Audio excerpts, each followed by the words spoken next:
Assalamualaikum warahmatullahi wabarakatuh. Selamat pagi anak-anak. Bagaimana kabar kalian hari ini? Ustazah harap semuanya dalam keadaan sehat walafiat dan tetap semangat dalam belajar. Anak-anak, pada pertemuan hari ini kita akan memasuki tema yang ketujuh ya. Tema yang ketujuh ini untuk pelajaran IPS yaitu tentang peristiwa kebangsaan masa penjajahan. Nah, sebelum kita mulai pelajaran, marilah kita mulai pelajaran hari ini dengan bacaan basmalah ya. Bismillahirrahmanirrahim. Marilah kita mulai pelajaran pada hari ini. Nah, anak-anak, kita semua tahu ya bahwa negeri kita pada zaman dahulu pernah dijajah oleh bangsa lain, ya, yaitu selama kurang lebih 350 tahun. Mengapa negeri kita dijajah? Nah, ini alasannya ya, tentang masa penjajahan bangsa Eropa di Indonesia. Penjelajahan samudra yang dilakukan pada abad ke-15 menjadi salah satu alasan mengapa bangsa Eropa mendatangi negeri-negeri timur. Negeri timur itu termasuk negeri kita Indonesia ya, yang melimpah kekayaan alamnya, termasuk Indonesia. Nah, hal ini terjadi untuk mewujudkan tujuan utama dari penjelajahan samudra. Tujuan utamanya apa? Yaitu 3G. Glory, good, and gospel. Glory yaitu untuk mencapai kejayaan. Nah, pada zaman dahulu di Eropa ada suatu anggapan bahwa apabila suatu negara mempunyai banyak tanah jajahan, maka negara tersebut termasuk negara yang jaya. Nah, makanya dengan adanya anggapan ini, negara-negara di Eropa berlomba-lomba untuk mencari tanah jajahan yang sebanyak-banyaknya. Itu tujuan yang pertama, yaitu glory. Kemudian tujuan yang kedua yaitu gold. Gold itu artinya emas ya, yang artinya juga memiliki kekayaan, karena emas itu simbol kekayaan. Kekayaan yang mereka cari itu terutama adalah rempah-rempah. Mengapa rempah-rempah? Karena di Eropa itu harga rempah-rempah itu sangat mahal. Bahkan harga rempah-rempah itu semahal emas. Karena Eropa itu daerah dingin ya, jadi membutuhkan rempah-rempah yang banyak. Nah, mereka berlomba-lomba untuk mencari daerah yang menghasilkan rempah-rempah yang banyak. Nah, itu adalah tujuan yang kedua dari penjelajahan samudra. Kemudian yang ketiga yaitu gospel. Gospel yaitu menyebarkan agama. Nah, jadi bangsa Eropa itu membawa misi khusus ketika penjelajahan samudra, yaitu menyebarkan agama mereka ke penduduk daerah yang dikuasainya.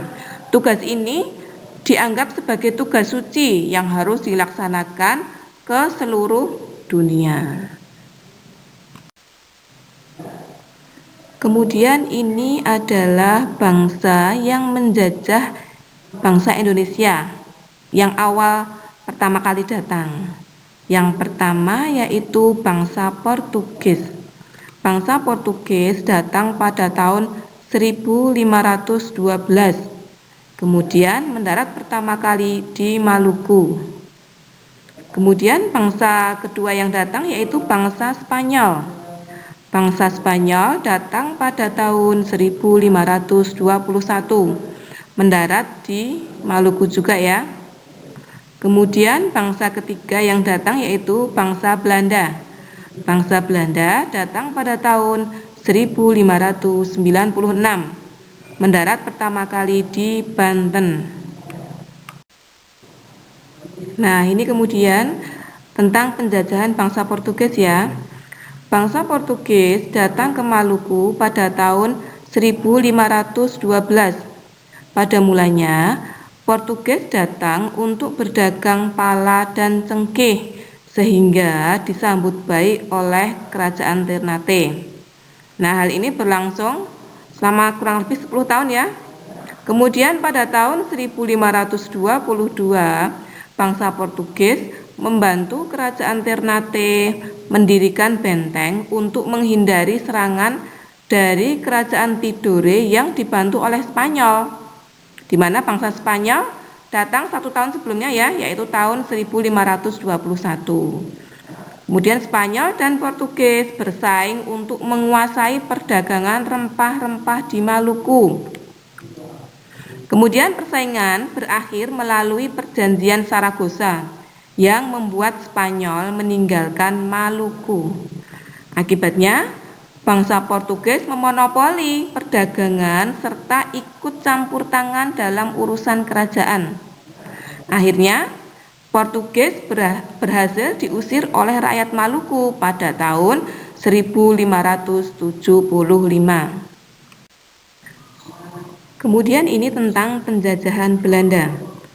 Belanda pertama kali datang ke Indonesia dipimpin oleh Cornelis de Houtman, yaitu pada tanggal 27 Juni 1596 di Banten. Belanda datang kembali pada tahun 1598 di Banten dengan tujuan untuk berdagang. Namun, tujuan Belanda kemudian berubah untuk menguasai Banten yang pada saat itu menjadi pusat perdagangan rempah-rempah di Nusantara. Kemudian Belanda membentuk VOC. VOC itu adalah organisasi bentukan Belanda ya, yang bertujuan untuk memonopoli perdagangan rempah-rempah di Banten, yaitu pada tahun 1602, yang dipimpin oleh Jan Pieterszoon Koen, disingkat J.P. Koen.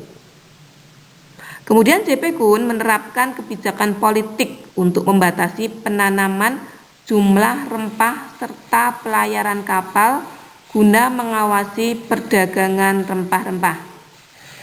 Sikap VOC yang semena-mena mendapat perlawanan dari rakyat Indonesia.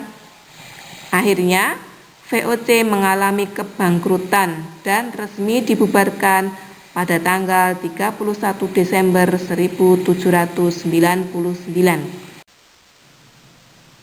Nah, anak-anak, demikian tadi ya sedikit materi tentang awal masa penjajahan bangsa Eropa di Indonesia. Kalian tidak perlu mencatat ya, nanti Ustazah kopikan dalam bentuk modul yang mana bisa kalian tempelkan di buku tulis kalian untuk belajar. Kemudian untuk tugasnya kalian bisa mengerjakan buku paket halaman 163 sampai 164 yang latihan 1. Jawaban saja ya di selembar kertas, kemudian dikumpulkan hari Jumat 5 Februari 2021. Demikian ya dari Ustazah. Ustazah pamit undur diri. Billahi taufik wal hidayah. Wassalamualaikum warahmatullahi wabarakatuh.